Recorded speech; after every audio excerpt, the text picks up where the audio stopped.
니까? 자 네. 이제 그럼 이제 반대로 어. 그 반대인 위치로 가 볼까 합니다. 근데 사실은요. 이제 저 같은 경우는 볼이 낮은 경우 요런 걸 인제 뭐 슬라이스 라이라고 합니다. 그러면 이거는 왜 슬라이스가 날까요? 체중이 앞으로 가게 되고 이런 곳에서는 슬라이스만 나지 않아요. 슬라이스도 나지만 생크라는 아주 그냥 세상에서 제일 아. 싫은 이런 샷이 나올 확률이 있습니다. 그렇다 보니 여러분들이 놓치는 부분이 뭐냐 하면은 너무 멀리 서요. 생크가 두려운 나머지. 그런데 재밌는 건 멀리 쓰면 멀리 쓰면 멀리 쓸수록 공을 맞히려고 다가가기 때문에 결국엔 더 생크가 나요. 음. 그래서 저희는 어떻게 하냐 하면 발보다 낮을 경우에는요. 이 역시도 그냥 여기에선 거리 손해가 사실 크지 않아요. 하지만 확실한 공 타치만을 위한다고 하면 스윙보다는 이 역시도 한 10m 정도만 크게 잡자고요. 예를 들어서 제가 이런 데서는 148번 치는데 한 140m 남았을 때 뭐 한 7번 아이언을 갖다 조절을 해서 칩니다. 그럼 한 10m 정도 더 가는 클럽을 가지고 역시 7번을 놔서 140m를 공략을 하는데, 자, 첫째 뭐냐 하면은 한 클럽을 크게 잡을 뿐 아니라 아까는 짧게 잡으라 그랬어요. 근데 최대한 길게 잡을 거예요. 예? 네. 길게 잡을 거예요. 최대한으로 길게요. 네. 최대한 길게 잡는 거예요. 네. 7 번이 마치 5 번인 양 6 번인 양 길게 잡아도 돼요.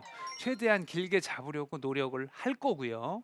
그다음에 가깝게 서서 체중을 뒤에다 이렇게 놔요. 체중을 뒤에다 놓는 순간 멀어지기 때문에요. 조금은 다가가는 거 되게 싫어해요. 이런 데선 생크 날까 봐. 생크 날까 네. 봐. 네. 그렇지만 정확하게 공을 맞추고 제거리를 보내기 위해서는요. 가깝게 다가간 다음에 체중을 살짝 뒤에다 놓을 거예요.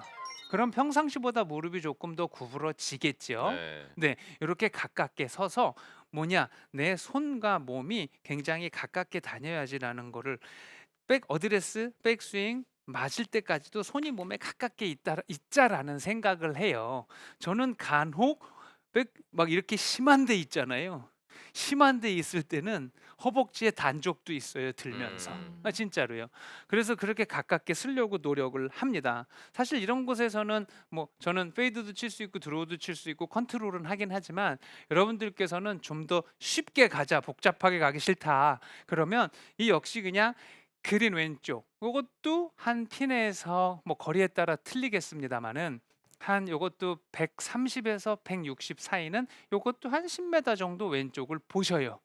그다음에 사실은 슬라이스가 나줘야 고마운데 이런 데서 간혹 쳤는데 슬라이스 난다고 책에서 그래서 보고 나가서 쳤더니 왼쪽으로 더 들어가는 경우가 있어요. 그런 경우 있어요. 왜 예. 그러냐 하면 아까 말씀드렸듯이 가깝게 서서 더 무릎을 굽히고 체중을 뒤에 놨기 때문에 몸 자체를 많이 쓰지 못해요. 턴도 약하고 칠 때 몸을 쓸 수도 없어요. 몸 쓰면 생크 나니까.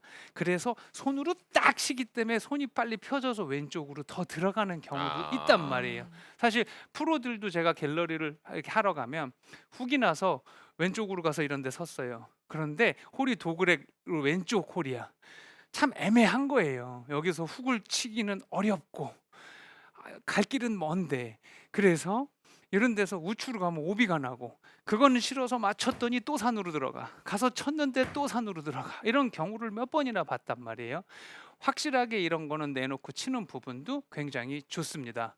그래서 슬라이스 라인은 조금 더 쉬워요. 방금 말씀드렸듯이 네, 조금 더 가깝게 서서 체중을 뒤에다 놨으면은요. 요거는 하나만 생각하세요.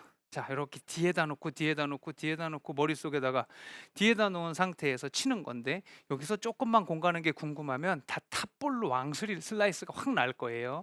그래서 체중을 뒤에다 놓고 뭘 유지하냐? 치고 나서 왼쪽 무릎에 구부린 이 정도만 유지하고 있으면 네, 아. 공을 정확하게 맞추기도 와. 쉬울 뿐더러, 네, 공을 정확하게 맞추기 쉬울 뿐더러 요거는 몸을 많이 쓰고 허리를 많이 쓰고 해서 치는 샷이 아닐지언정 체중이 뒤에 있어서, 자, 체중이 뒤에서 축이 이렇게 당겨지기 때문에 슬라이스가 그렇게 많이 나지 않을 거예요.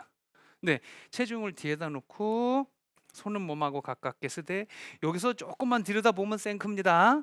혹은 빨리 고개만 빨리 들으면 슬라이스입니다. 음. 그러니 손은 가깝게 체중은 뒤에 치고 나서 왼쪽 무릎의 구부림의 정도를 유지 요걸 유지라고만 생각을 아. 해주면 이거는 거리 손실도 크게 없을 뿐더러 어. 방향성도 좋을 거니까요. 그러니까 딱 쉽게 얘기하면 앞이 높은 게 조금 더 어렵습니다. 음. 골프는 왼발이 낮은 게 제일 어려운 거고요. 그다음에 앞이 높은 게 어려운 거고요. 이렇게 생각을 하시면 돼요. 그러니까는 어, 뒤쪽이 높을 때는 산으로 가면 안타까운 게 거의 이런 곳에서 탑볼로 해서 이렇게 굴러가는 거를 많이 보게 되니까요. 여러분들께서 뭐 생각하라고 했죠? 왼쪽 무릎이 피니시 때까지 계속해서 구부리고 있자만 생각을 해주면 어. 정확하게 공도 맞힐 수 있고, 좀 제가 이렇게 피니시하고 있으면 좀 이렇게 뭐라고 해야 돼요? 좀 이게 좀 어설픈 것 같이 이러고 있는데 요것이 공의 명확한 타치를 위해서 하는 행동이기 때문에요.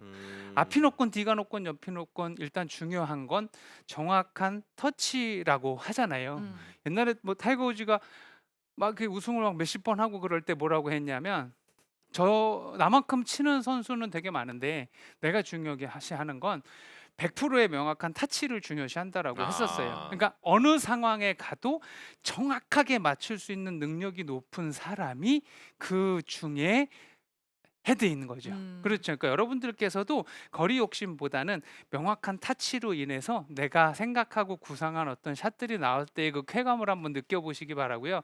요 두 가지의 방법, 앞이 높을 때 20m 더 가는 클럽을 33cm 짧게 잡고 그 다음에 70% 정도만 쳐서 거리를 맞추는 거. 그 다음에 반대로 공이 낮을 때는 길게 잡고 체중을 뒤에다 놓은 후에요. 치고 나서도 왼쪽 무릎을 유지하는 거. 이렇게 적어 놓으세요. 이런 거는 이렇게 이럴 때 이렇게 하고 이렇게 이런 정도 두 개만 갖고 있어도 파혼의 확률은 높아지실 겁니다. 네. 네.